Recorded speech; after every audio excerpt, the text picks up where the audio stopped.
Samora Moises Machel of Mozambique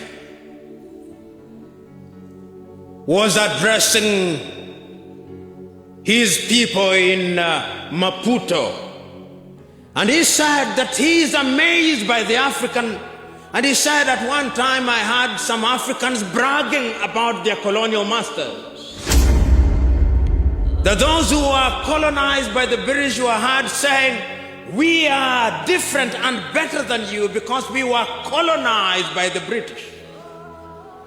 They are more civilized, and they are more intelligent, and they presided over an empire over which the sun does not set. Samora said.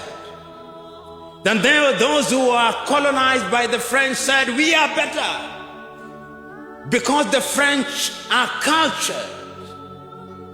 It is the place of fashion and learning, so we are better than you, the Portuguese, who are colonized by the most backward nation in Africa, in Europe. And he concludes by saying that there is no colonization that can be better than the other. Yet there is a sense in which particularly those of us who have had the Western kind of exposure and education, we are the problem in terms of our political orientation. We who have gone to school are the ones who are the greatest danger to Africa. I do not know what it is that we do at our institutions of learning, but there is something that happens in those institutions right from primary school that makes our default mode the mode of thinking that we are children of a lesser God. And that is why, therefore, even when we play our politics, we want to be approved by external powers. I do not know where Ghana is going to print her ballots for the next election, but I suspect they'll be printed in the United Kingdom. Ghana is no different from other countries. Africans have lost faith in themselves. They cannot trust themselves. They will never print ballots in Ghana because we, for some reason, believe that we are thieves and that if we print them, we'll steal them.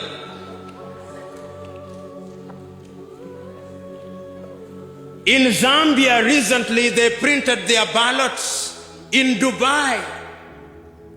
In Kenya, we printed our ballots. In the United Kingdom, all the former French colonies will have them printed in Paris. Then you wonder why our politics is controlled by external factors.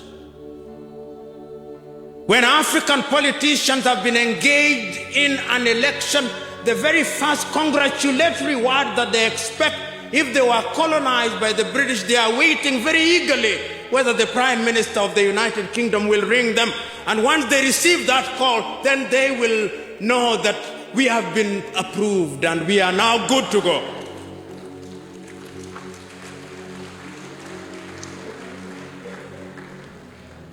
There is need for reawakening on the manner in which we do things.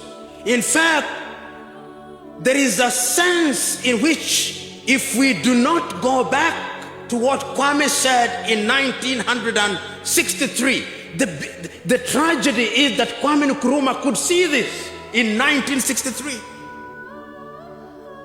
He could see it. And that is why he was saying, let us unite now. Because it is only in unity. I remember in 1963, when he's talking about political unity, he's saying, I am urging all of you who are present here today, let us come out of this hall with a united Africa, with one army, with a one command unit, with one common currency, because it is only then that we are going to immunize ourselves from the shenanigans of our colonizers.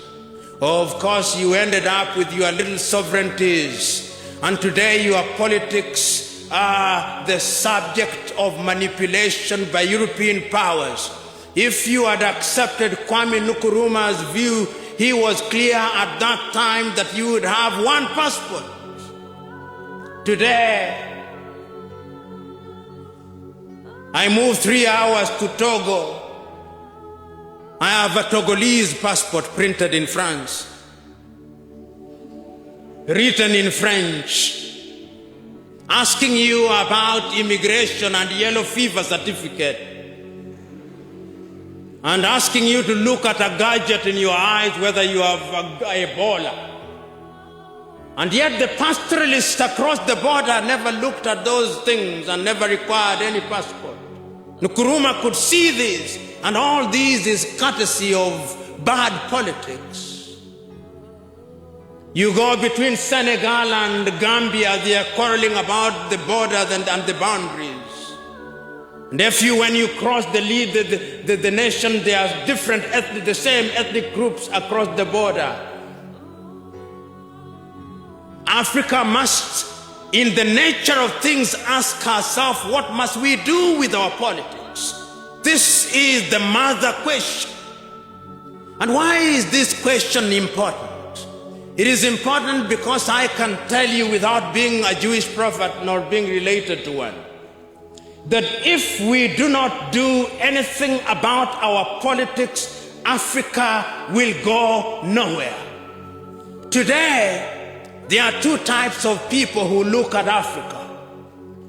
They are the Afro-pessimists and Afro-optimists.